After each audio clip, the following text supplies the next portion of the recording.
Have you ever had it happen where somebody says, my counter proposal is I want to take the kids to McDonald's once a week, except when the McRib sandwich is on the menu, then I want to go twice a week. Has that ever happened? I would have to say, you know what, I would agree with that. Anybody who take their kid to get a McRib must not love their children. Welcome to the Three Wise Men of Divorce, Money, Psych, and Law podcast. Sit down with the California divorce experts, financial divorce consultant Mark Hill, psychologist Scott Weiner, and attorney Shawn Weber for a frank and casual conversation about divorce, separation, co-parenting, and the difficult decisions real people like you face during these tough times. We know that if you are looking at divorce or separation, it can be scary and overwhelming. With combined experience of over 70 years in divorce and conflict management, we are here for you and look forward to helping by sharing our unique ideas, thoughts, and perspectives on divorce, separation, and co-parenting.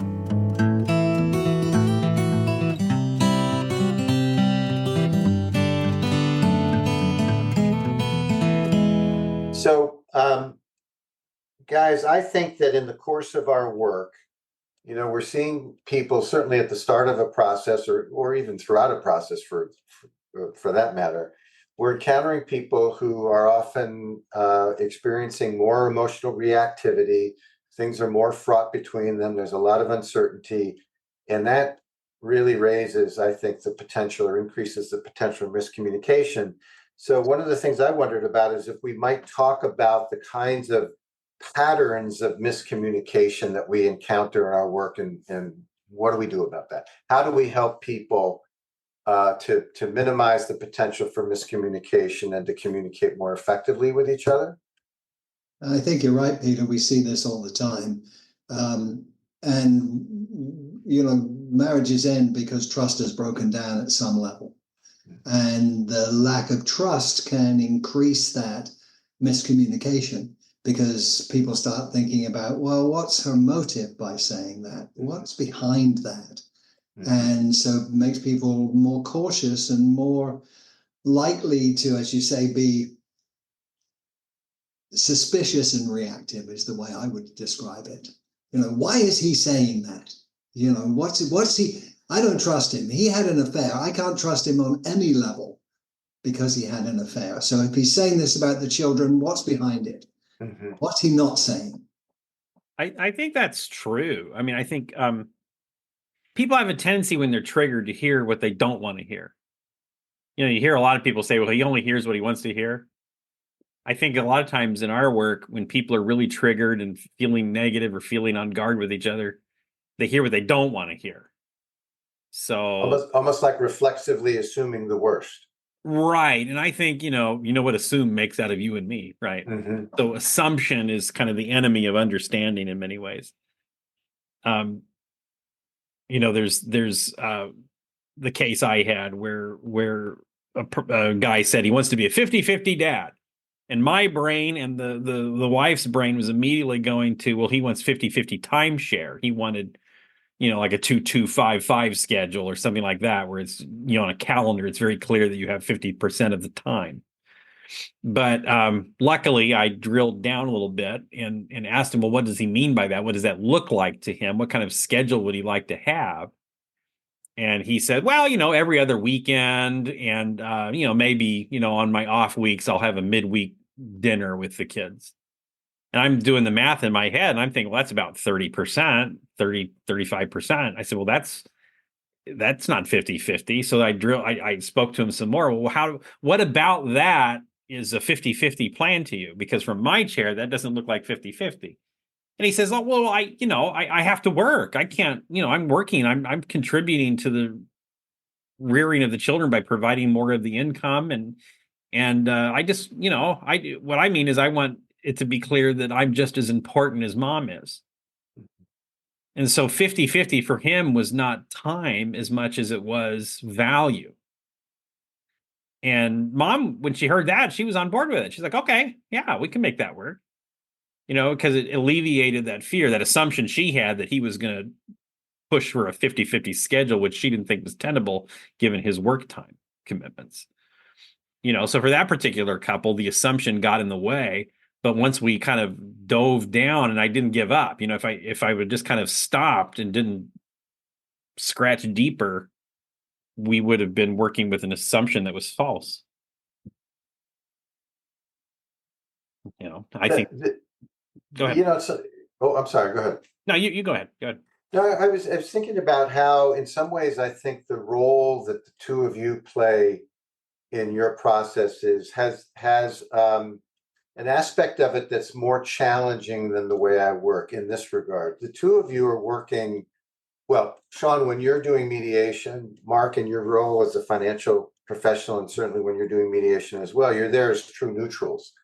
And then my work, I'm paid for my judgments and to share them.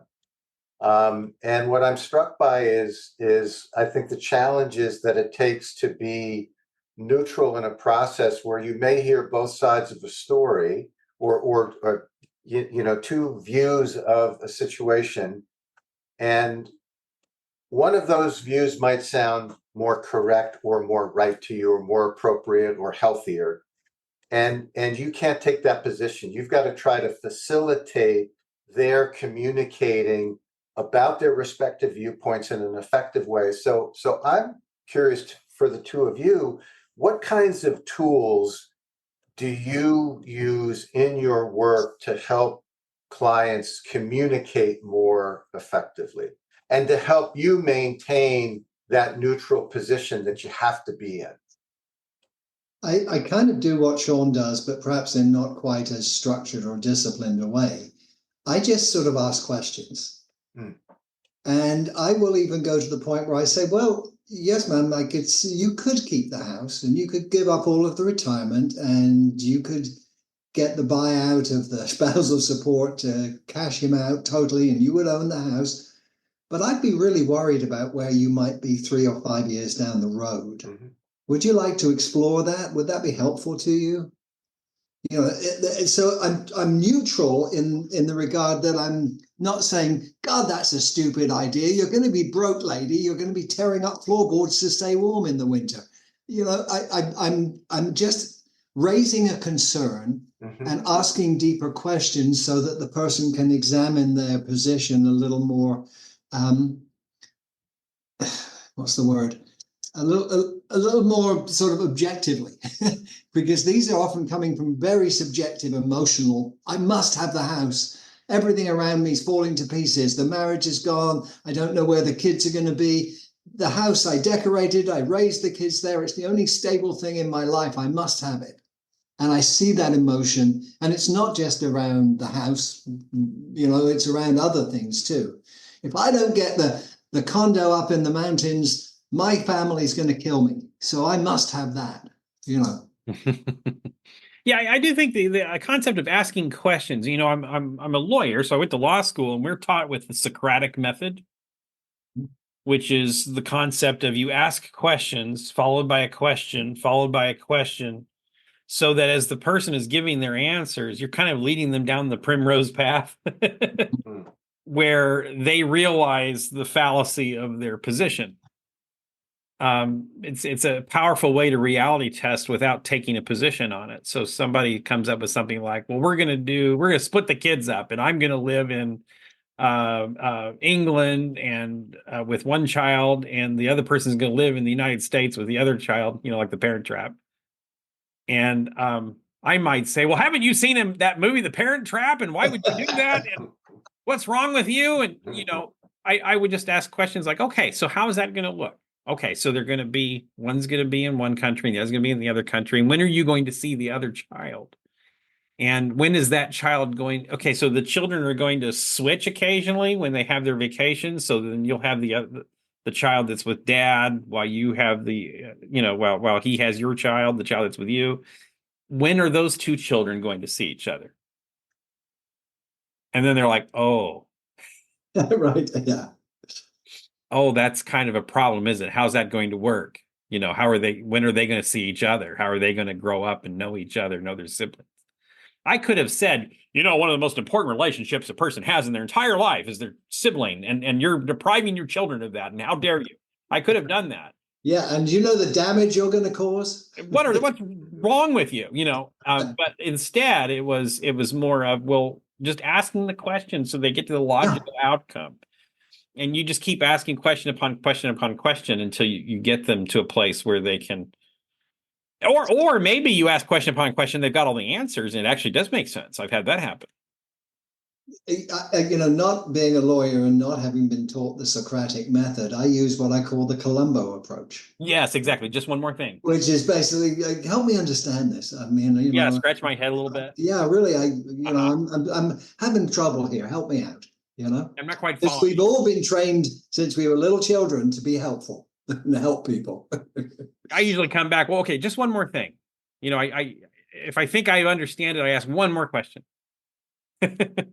So that's something that can happen. But what I'm really trying to get to here with the questioning that I'm doing is, what is the rub? What's the real rub between the parties? And what's the complaint. Mm-hmm. So you might hear, he always leaves the house a mess and the kids never have a clean house.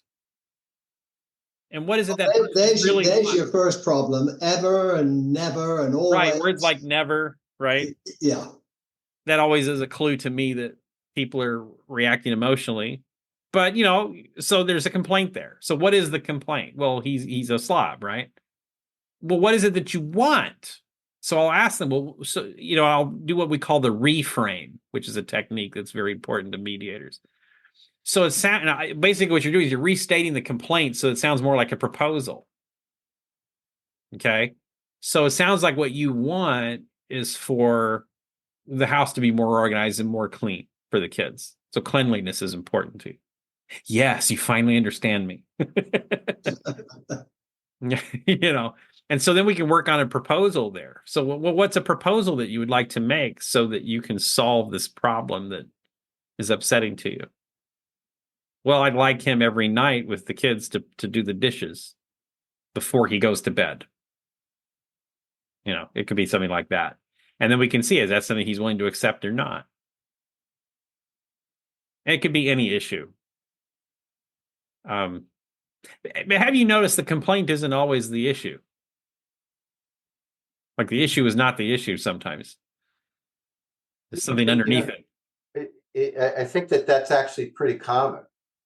And when I'm encountering something like that, I want to get to the underlying process, the dynamic between the people around whatever the issue is. And then also the other thing that I think happens often is where people are expressing a complaint, but they're doing it in the form or as a form of criticism, or it's being interpreted by the other person as a criticism, and then things just become much more reactive. Complaint being really about a behavior, criticism being much more characterological commentary about the other person. Yeah, I've seen that where it just devolves. Yeah. It starts off a bit about being the issue, and then by the time you're 5 minutes into it, there's character assassination going on both sides. Well, if I think about the example that Shawn you just gave, it's instead of saying that cleanliness or the house being organized is important, it's delivered as you're a slob. Yeah. Or you're whatever, that kind of language. How can you live like this? Yeah. Well, have you seen the inside of her closet? Yeah, it's clean outside, but it's chaos in there. And that's the kind of thing you get, because then they start arguing about detail, and we don't have, we don't have a movie knowing what really happened. Well, that's why I like to ask questions. I ask who, what, where, when, how, but I'll never ask why, because why gets you into the history. Why gets you into people's anger and their motivations and things like that. But just like, what exactly do you want? I want the house to be clean by 8 p.m. before the kids go to bed, for example. Or I want to make sure I have enough money to live off of.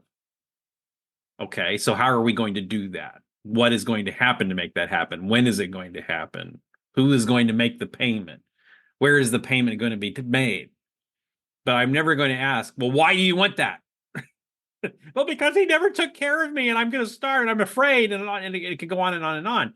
And so what we're trying to get him out of is away from the triggering things that are more in the past and more into the dysfunctions that led to the relationship breaking up, and more into, well, what's a proposal now for what we're going to do right now? Kind of a more present concept. What's a proposal for our future?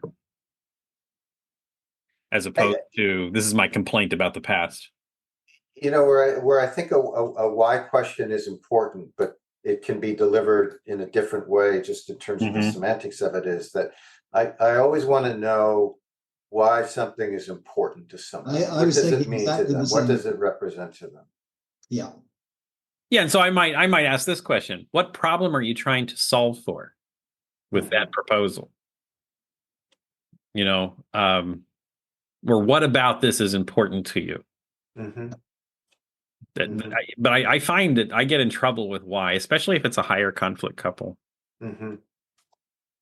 And I try to, you know this, Mark, I try to train them not to use why. Yeah, you will literally say that. We're not, when you ask them a question, you'll say, we can talk about A, B, C, and D, but not E, which is why. Yeah, but I do train them on how to get to what's important to them about that. So what is important to you about receiving support? Well, I want to make sure I have enough money and that the kids have enough money. Yeah. So, Shawn, you just mentioned, like, if you're working with a high conflict couple, I would imagine that with a high conflict couple, I know this is what I see in my office. Sometimes I have to approach their communication or interacting with them in a more structured kind of way.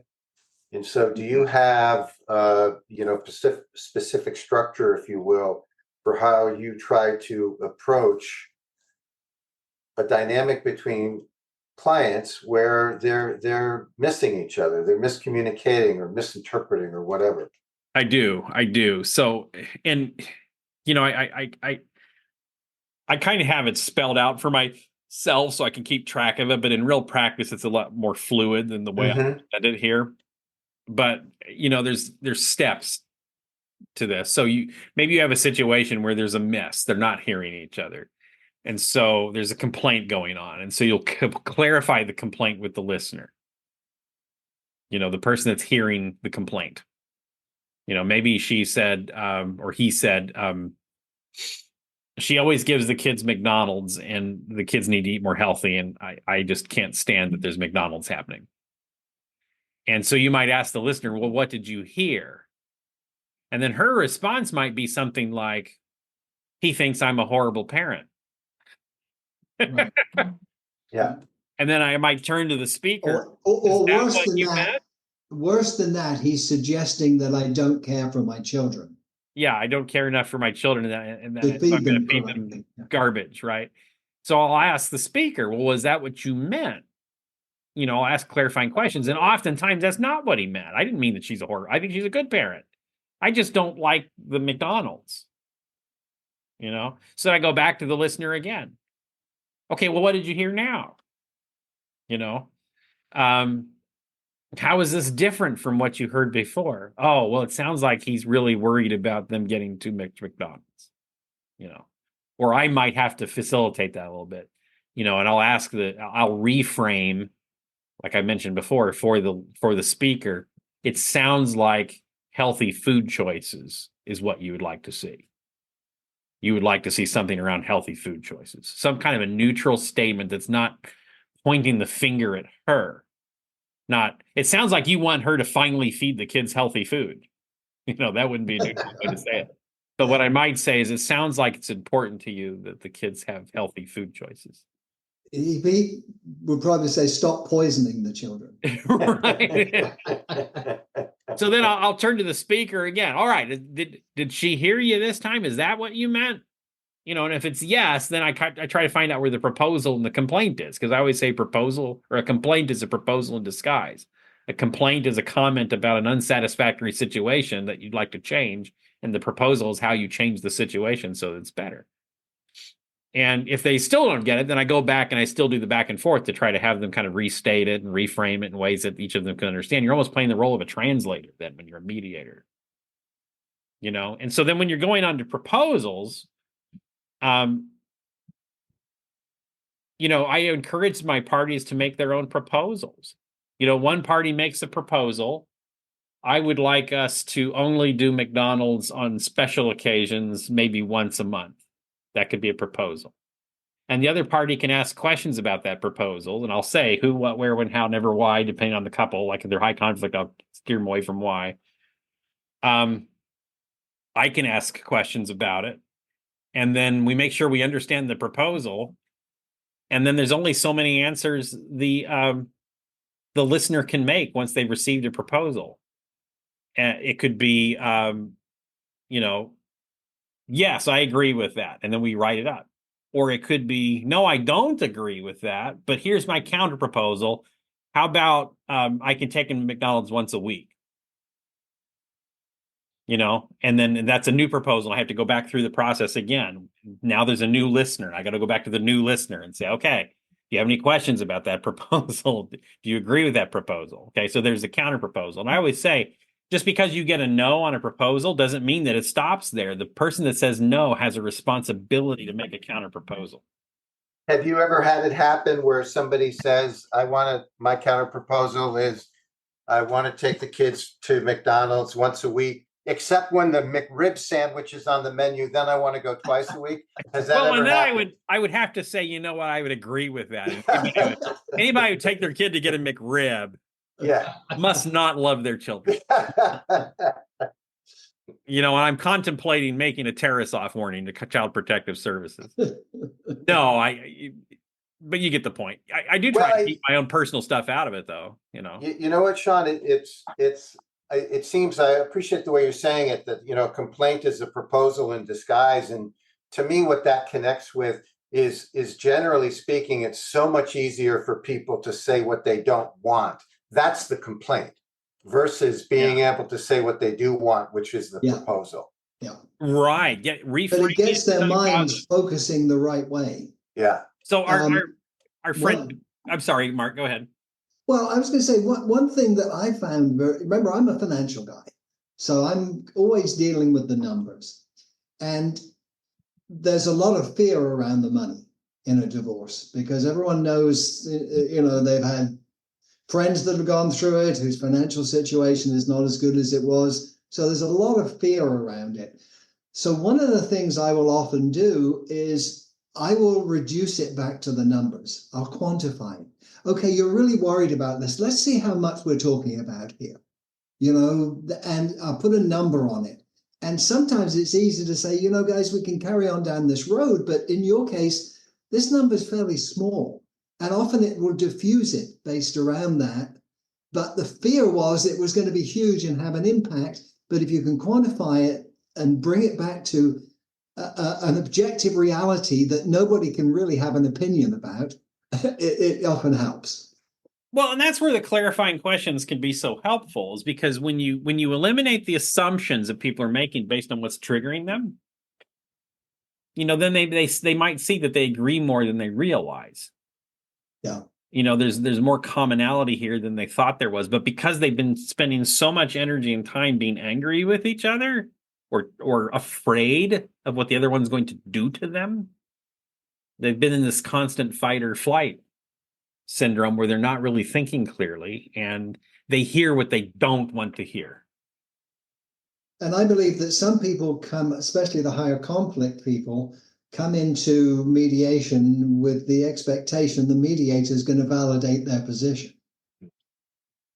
Right. Well, I had that happen the other day. Yeah. You know, just put me in front of the judge. Your judge will see just what a jerk he is and give me everything. That does happen. You'll have a client that'll want to expose the other party. Right. And have me see just how awful they are. Yeah. And then I have to be careful around that one, because if I don't play along and expose that person, then the other person gets upset because I didn't do what they thought I was going to do. I must be on their side. Exactly. Yeah. So you do have to be careful. You just take all of the charge out of your words and make them more neutral. You know, and then you just ask very basic questions like, well, what's this going to look like? How will we make this happen? Who will do what? When will it happen? Where will it happen? You know, that kind of thing.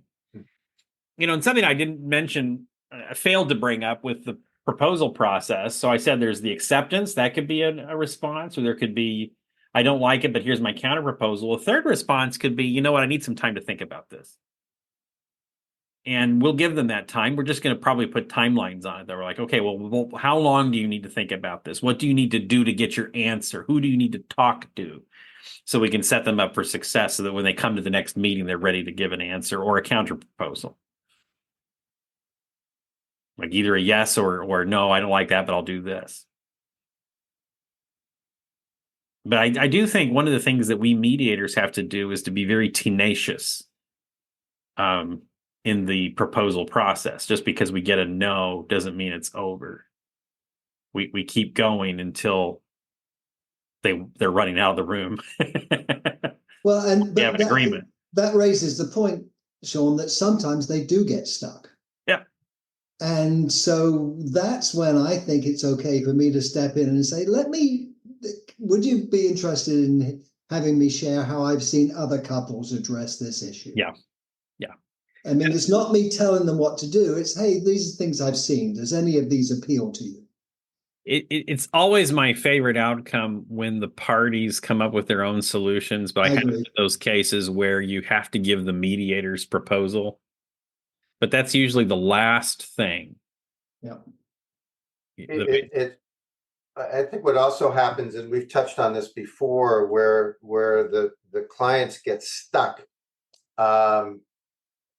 But what's happening is that, for example, it's one of the contexts we've talked about before, where they're focusing on an issue having to do with the kids, but really focusing on what they want for themselves for whatever reason. Yeah. And the impact on the kids is not something that they're really thinking through. So the example that you gave, Shawn, of the parents that's proposing that they're going to live separately in different continents, and how an issue like that might affect children, or the one that we've talked about over several years has been how parents think about the dividing of the time at the holidays for their children. Mm. The idea of I have to have my kids every Christmas. Well, what's it like for the children to not have Christmas with the other parent? And I think being able to sort out what is the hidden agenda, or the more personal agenda, if you will, versus the objective for all of these other stakeholders in an issue. I think that's very important for us to keep in mind. Is like I said, the issue is never the issue, or often not the issue. And there is a little bit of work that needs to be done to parse out, well, what of this conversation is the same fight that they've had for 15 years that never resolved itself? And what can we do to kind of break the way they view this issue?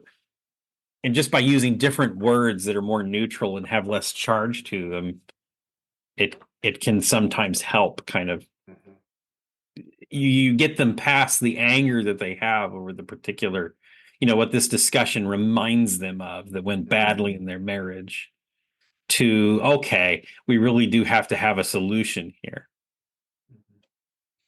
And that's where I think it's great to bring in a mental health professional on a co-mediation when you find that you have some couples that just can't get past stuck. Yeah.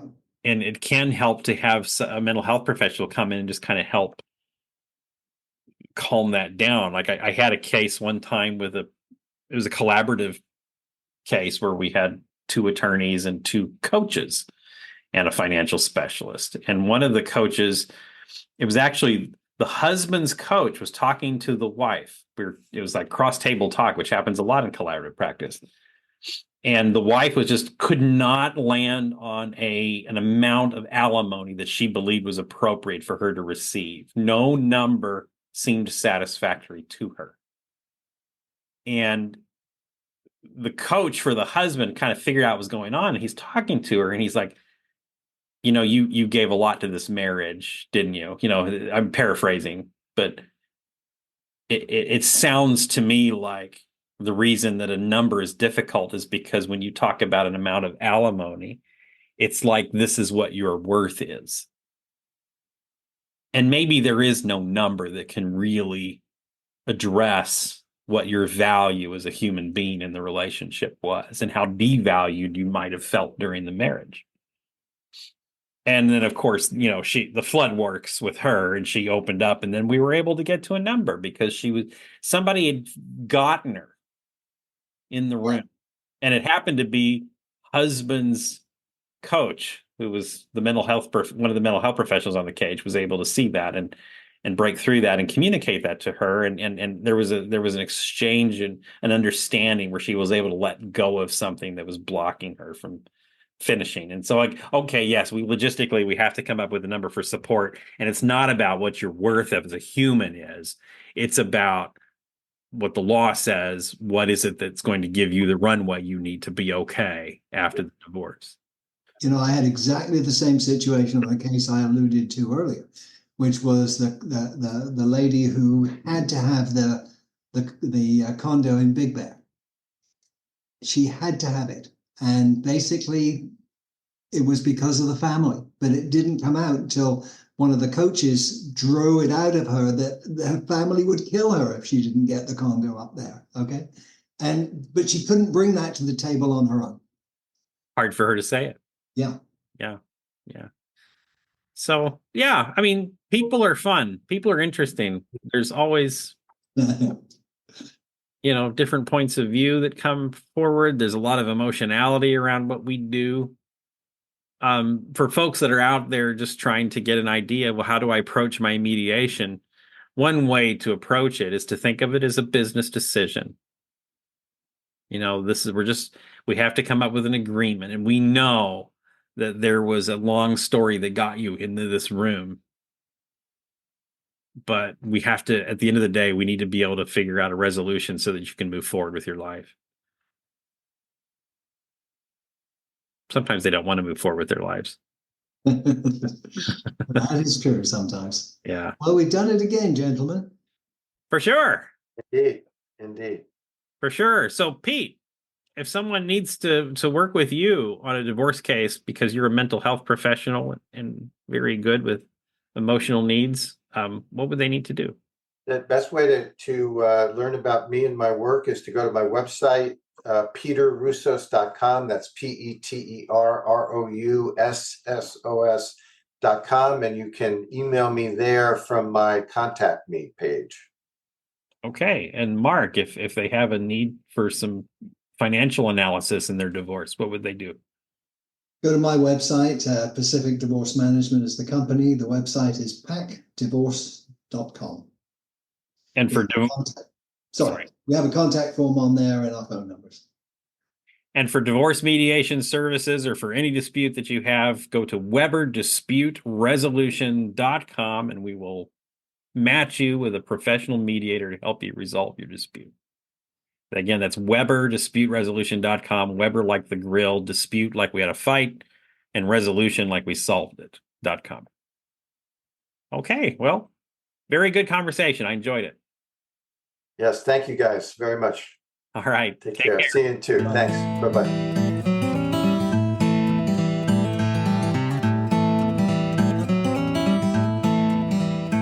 Thanks for listening to another episode of the Three Wise Men of Divorce: Money, Psych, and Law. If you like what you heard, be sure to subscribe, leave us a review, and share with others who may be in a similar place. Until next time, stay safe, healthy, and focused on a positive, bright future. This podcast is for informational purposes only. Every family law case is unique, so no legal, financial, or mental health advice is intended during this podcast. If you need help with your specific situation, feel free to schedule a time to speak with one of us for a personal consultation.